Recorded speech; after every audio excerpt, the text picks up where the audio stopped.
In our last video, we talked about what an AGN looks like and called a quasar a bright AGN. Now we're going to actually talk about what we think causes all of that light coming out in different ways, jets and rotating gas and all that. What causes active galactic nuclei, or AGN? We have a unified model. That's a theory that tells us what we think is happening to create all this different stuff, all these different kind of light that we see. And the unified model is that an AGN is actually a supermassive black hole, that you have a central supermassive, and that's supermassive as in much, much bigger than the black holes we've been talking about so far. The supermassive black hole, and it has around it a disk. So with an accretion disk, we call it. So accretion just means it's accreting.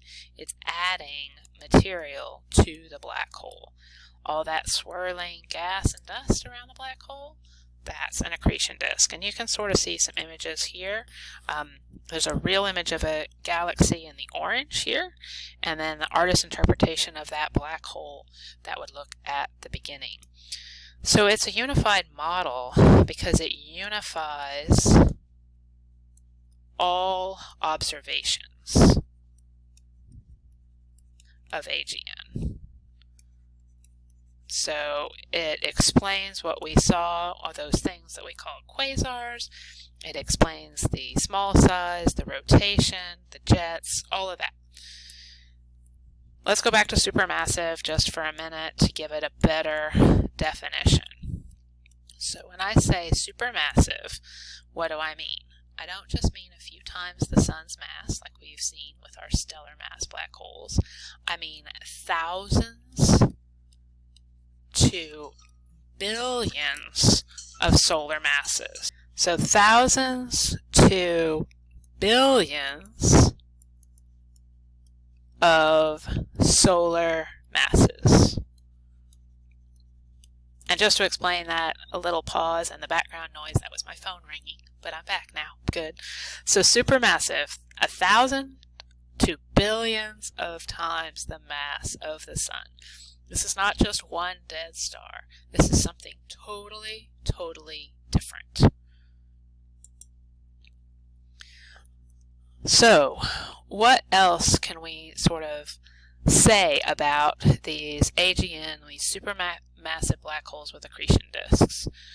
Well, the jets, right? The jets are actually shooting material from the poles. So you have jets of material, and we see this in our observations, but it's part of the model too, is that jets of material shoot out from the poles. And when I say poles, I mean the poles of the supermassive black hole. And they shoot out really, really fast. We also see something that we call a torus. It's a dense ring, or torus. A torus is a fancy word for something that's donut-shaped. Okay?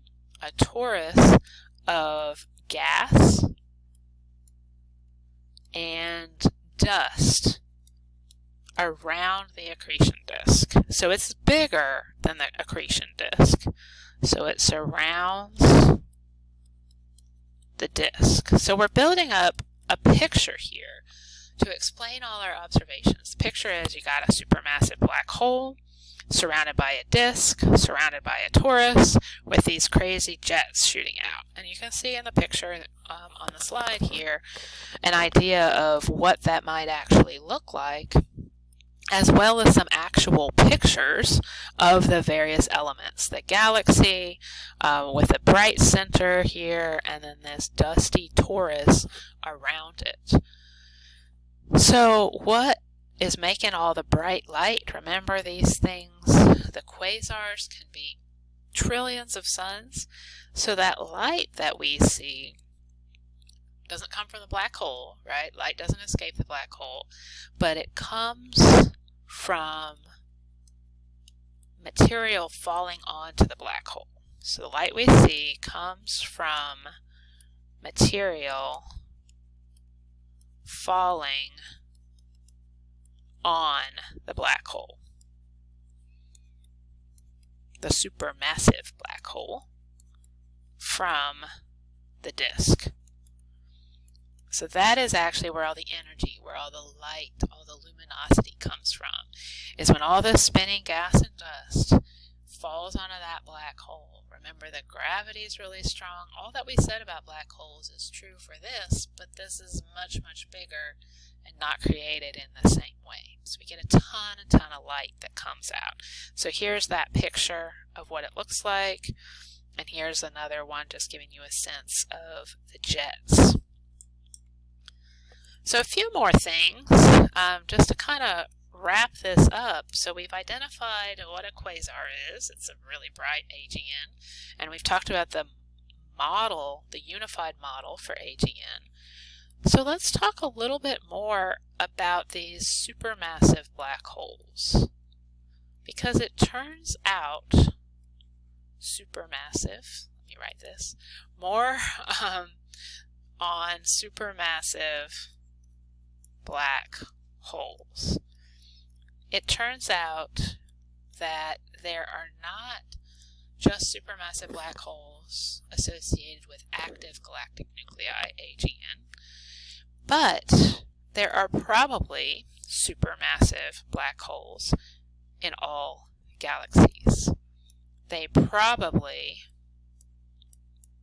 exist, to the best of our knowledge and the evidence we've been able to gather, at the center, sorry, I already wrote at the center of all galaxies.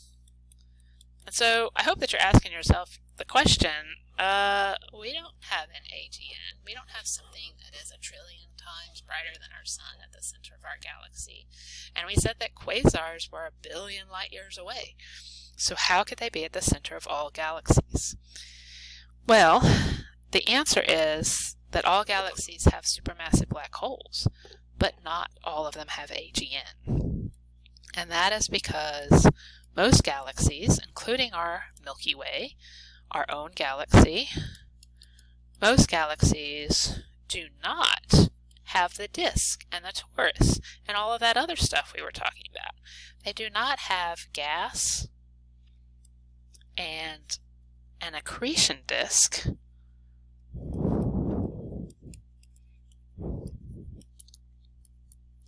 around the black hole. So if the light, the super bright light, comes from the gas falling onto the black hole, but what if there's no gas to fall on? Then you don't get all of that bright light and all of these other features of the unified model. Bottom line, so there is no fuel for the AGN, meaning there's nothing to turn it on to make it bright, to make it active, right? Remember we said active there.